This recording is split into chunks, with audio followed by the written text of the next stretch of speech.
अप्रैल 1993 प्रधानमंत्री नरसिम्हा राव एक फ्लाइट में बैठे हुए हैं और उनके बगल में ब्रिगेडियर थापा बैठे हैं। फ्लाइट में और भी यात्री मौजूद हैं। फ्लाइट को हाईजैक कर लिया गया था और हाईजैकर कॉकपिट के दरवाजे के बाहर खड़ा है। अचानक फ्रंट डोर से कमांडोज अंदर घुसे। हाईजैकर को इसकी भनक भी नहीं लगी।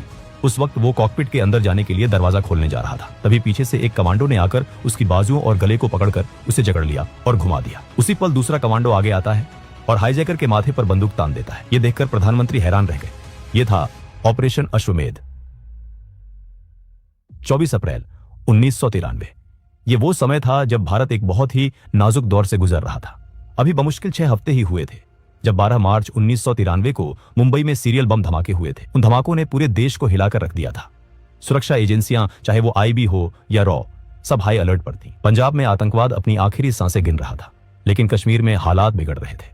दिल्ली का इंदिरा गांधी इंटरनेशनल एयरपोर्ट, दोपहर का समय था। एक आदमी व्हील चेयर पर बैठकर एयरपोर्ट पहुंचता है। उसके एक पैर पर प्लास्टर चढ़ा हुआ था। 2 लोग उसे वहां ड्रॉप करते हैं और चले जाते हैं। इसके बाद एयरपोर्ट का स्टाफ उसे अटेंड करता है और प्लेन के अंदर तक छोड़ आता है। इंडियन एयरलाइंस फ्लाइट IC427 उड़ान भरने के लिए तैयार थी। ये विमान एक बोइंग 737-200 था।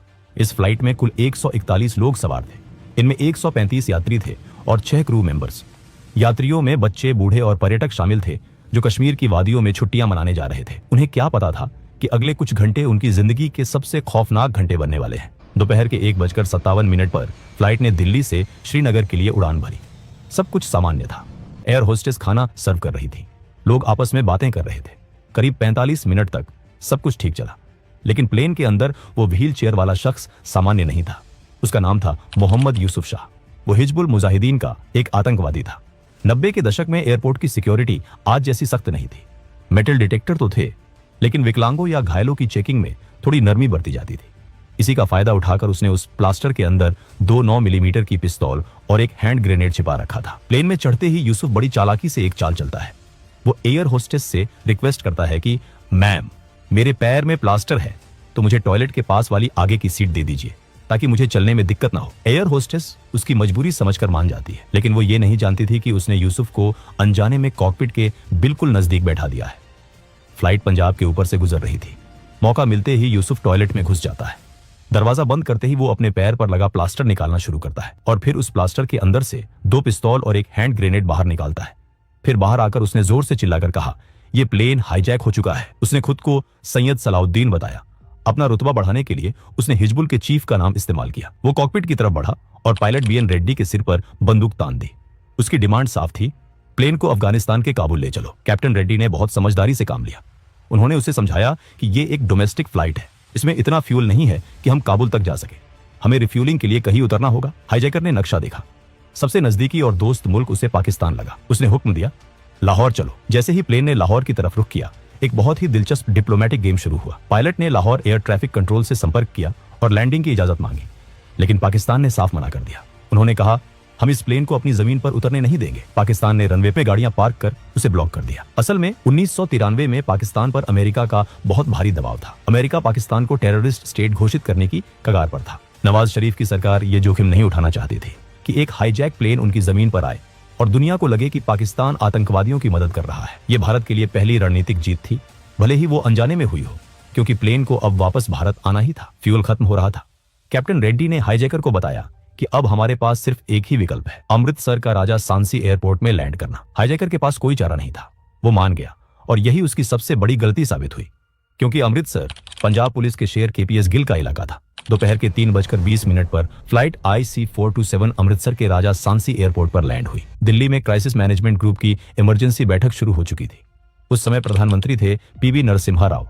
दिल्ली से अमृतसर को साफ निर्देश मिल गए, ये प्लेन अब यहां से उड़ना नहीं चाहिए, इसे किसी भी कीमत पर रोका जाए। शुरुआत में स्थानीय पुलिस और कलेक्टर ने हाईजैकर से बात की। उनकी रणनीति थी, बातों में उलझाओ और समय बर्बाद करो। वो बार बार एक ही बात को घुमा फिरा कर कहते रहे। हाईजैकर ने कहा, मुझे फ्यूल चाहिए। नेगोशिएटर ने कहा, हाँ फ्यूल आ रहा है, लेकिन ड्राइवर नहीं मिल रहा। फिर कहा, ड्राइवर आ गया है पर चाबी नहीं मिल रही। इन बहानों से हाईजैकर का गुस्सा बढ़ने लगा। अपनी गंभीरता दिखाने के लिए उसने शाम को एक फायर भी किया। गोली प्लेन की बॉडी को चीरती हुई बाहर निकली। इससे यह कंफर्म हो गया कि उसके पास असली हथियार हैं और वो उसे चलाने से हिचकिचाएगा नहीं। शाम के 6 बजे के करीब सीन में एंट्री होती है पंजाब पुलिस के DGP KPS गिल की। गिल साहब का कद और रुतबा ही ऐसा था कि उनके आने से ही माहौल बदल गया। उन्होंने आते ही कमान संभाल ली। गिल की थ्योरी अलग थी। वो हाईजैकर से रिक्वेस्ट नहीं कर रहे थे, वो उस पर हावी हो रहे थे। जब हाईजैकर ने रेडियो पर चिल्लाया तो गिल ने उसे डांट दिया। उन्होंने उसे ये एहसास दिलाया कि इस एयरपोर्ट पर हुक्म उसका नहीं बल्कि गिल का चलता है। गिल उसे थका रहे थे।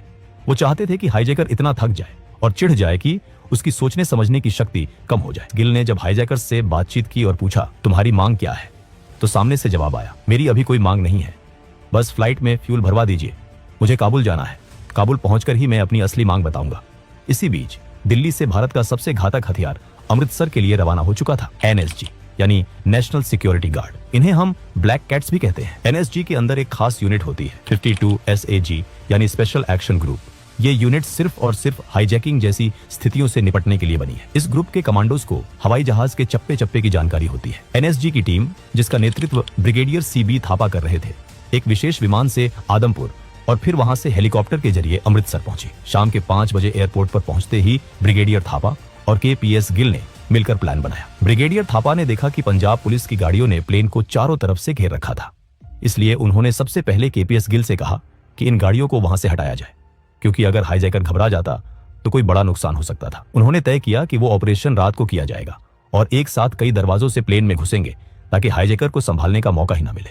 पर प्रॉब्लम यह थी कि एनएसजी को अंदर कितने हाईजैकर्स हैं, इसकी सही जानकारी नहीं थी। किसी को भी ठीक ठीक अंदाजा नहीं था। स्नाइपर्स से देखने पर सिर्फ 2 आदमी ही दिखाई दे रहे थे, एक कॉकपिट में और दूसरा प्लेन के टेल एरिया में, जो लगातार इधर उधर आ जा रहे थे। तो एनएसजी ने अनुमान लगाया कि सिर्फ 2 हाईजैकर्स हैं। शाम के 7 बज चुके थे। तब हाईजैकर ने कहा कि मुझे पता है तुम जानबूझकर समय खींच रहे हो ताकि दिल्ली से कमांडर आ सके, लेकिन KPS गिल ने उसे अपनी बातों में उलझाए रखा। वे लगातार कोई ना कोई बहाना बनाकर समय खींचते रहे। इस बीच एनएसजी के कमांडो प्लेन के नीचे जाकर अपनी पोजीशन ले चुके थे। रात करीब 10 बजे KPS गिल ने हाईजैकर्स से रिक्वेस्ट किया कि यात्री काफी देर से भूखे प्यासे हैं, कम से कम उन्हें पानी ही दे दिया जाए। इस पर हाईजैकर ने कहा, मरने दो इन्हें, कश्मीर में तो हजारों लोग मर रहे हैं, उसकी तो तुम्हें कोई चिंता नहीं है। समय बीतता गया। रात के 12 बजे ब्रिगेडियर थापा को प्रधानमंत्री नरसिम्हा राव का फोन आया। प्रधानमंत्री ने पूछा, कर्नल साहब, क्या आप पूरी तरह से सुनिश्चित हैं कि दरवाजा खोलकर प्लेन के अंदर जा सकते हैं? ब्रिगेडियर थापा ने जवाब दिया, जी सर, प्लेन में 7 एंट्री पॉइंट है, अगर हम 5 से भी अंदर घुस गए तो हाईजैकर को मार गिराएंगे। प्रधानमंत्री ने फिर पूछा, क्या आप ये गारंटी दे सकते हैं कि कोई भी यात्री मारा नहीं जाएगा? थापा ने कहा, इसकी पूरी गारंटी तो नहीं दे सकता, लेकिन पूरी कोशिश करूंगा कि कोई जान ना जाए। हाईजैकर के पास पिस्तौल और ग्रेनेड है, अगर उसने ग्रेनेड फेंक दिया तो सब खत्म हो सकता है। प्रधानमंत्री ने कहा, ठीक है, और फोन रख दिया। इसके बाद करीब 12:30 पर KPS गिल ने थापा को बताया कि क्राइसिस मैनेजमेंट ग्रुप ने एनएसजी को ऑपरेशन की मंजूरी दे दी है। ये सुनते ही थापा बेहद खुश हो गए, क्योंकि अब एक्शन का समय आ चुका था। अभी तक एनएसजी को यही जानकारी थी कि अंदर सिर्फ 2 हाईजैकर हैं, लेकिन तभी स्नाइपर से एक और अपडेट मिला कि आगे वाला हाईजैकर पिस्तौल लिए हुए है, जबकि पीछे वाले के पास कोई हथियार नहीं है। फिर भी वो लगातार इधर उधर घूम रहा है। रात के करीब 1 बजे KPS गिल ने अपना आखिरी दाव खेला। उन्होंने रेडियो पर हाईजैकर से कहा, देखो फ्यूल टैंकर आ रहा है, तुम खिड़की से देख सकते हो। ये एक बहुत बड़ा डिस्ट्रैक्शन था। जैसे ही हाईजैकर ने फ्यूल टैंकर को देखने के लिए कॉकपिट की खिड़की से बाहर झांका, उसका पूरा ध्यान बाहर की तरफ चला गया। उसने केबिन और यात्रियों की तरफ पीठ कर ली। यही वो पल था जिसका कमांडोज इंतजार कर रहे थे। कमांडोज ने धीरे धीरे प्लेन को घेर लिया था। वो विंग्स के ऊपर चढ़ गए थे। उन्होंने सीढ़ियां लगा ली थी। अचानक एक साथ प्लेन के सभी दरवाजे खुले। कमांडोज विंग्स के ऊपर वाले एग्जिट से अंदर कूदे। इससे वो सीधे यात्रियों के बीच पहुंच गए और उन्हें एक सुरक्षा घेरा दे दिया। पीछे की तरफ जब कमांडो पहुंचे तो जो आदमी इधर उधर घूम रहा था वो तुरंत अपनी सीट पर बैठ गया। उसके पास कोई हथियार नहीं था।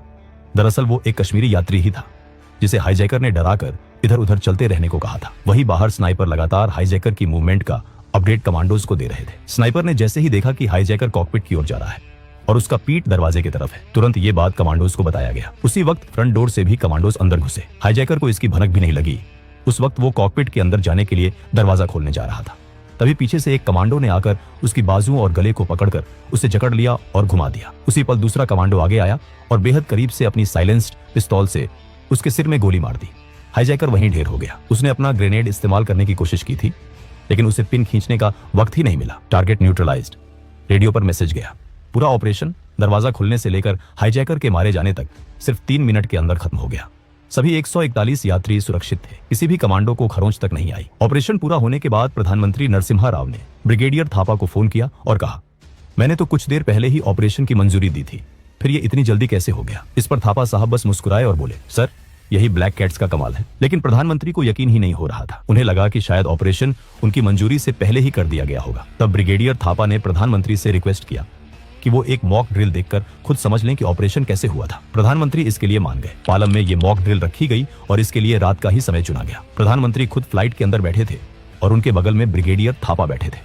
हालात बिल्कुल वैसे ही बनाए गए जैसे हाईजैक के समय थे। ये वही सीन है जो हमने शुरुआत में देखा था। प्रधानमंत्री के पास बैठे थापा ने उनसे कहा, आप खिड़की के बाहर देखिए, अगर आपको मेरा एक भी कमांडो दिखाई दे गया तो मैं हार गया। इसके बाद थापा ने जैसे ही स्टैंड बाय को कहा, कुछ ही मिनटों में कमांडो फ्लाइट के अंदर पहुंच गए और प्रधानमंत्री को इसकी जरा भी भनक नहीं लगी। अगले ही पल कमांडो ने उस डमी हाईजैकर को पकड़ लिया और उसके माथे पर बंदूक तान दी। ये सब पल झपकते ही हो गया। ये देखकर प्रधानमंत्री हैरान रह गए। वो बहुत खुश भी हुए और उन्हें अपने कमांडोज पर गर्व महसूस हुआ। 1993 में पीएम नरसिम्हा राव की सरकार ने राजनीतिक रिस्क लेने की हिम्मत दिखाई। उन्होंने ये नहीं सोचा कि अगर ऑपरेशन फेल हुआ तो मीडिया क्या कहेगा। उन्होंने सिर्फ ये सोचा कि देश की सुरक्षा सबसे ऊपर है। ये चीज हमें 1999 में IC-814 हाईजैक में देखने को नहीं मिला था। आज सब लोग IC-814 की नाकामी को याद रखते हैं, लेकिन ऑपरेशन अश्वमेध को कोई याद नहीं करता, जबकि ये ऑपरेशन इतना सटीक और तेज था कि इसका नाम लिम्का बुक ऑफ रिकॉर्ड्स में दर्ज किया गया। यह चैनल केवल शैक्षिक और जानकारी के उद्देश्य से बनाया गया है। इसमें दी गई सामग्री रिसर्च और विचारों पर आधारित है, पूरी तरह तथ्यात्मक होने की गारंटी नहीं है। हमारा किसी को नुकसान पहुंचाने का इरादा नहीं है। कुछ विषय संवेदनशील हो सकते हैं, दर्शक विवेक से देखें। सभी मीडिया उनके मालिकों के हैं। अगर आपको यह वीडियो पसंद आई हो तो इसे लाइक करें, अपने दोस्तों के साथ शेयर करें और हमारे चैनल को जरूर सब्सक्राइब करें। ऐसे ही रोचक और सच्ची कहानियों के लिए जुड़े रहिए हमारे साथ। बेल आइकन दबाना न भूलें ताकि हर नई वीडियो सबसे पहले आप तक पहुंचे।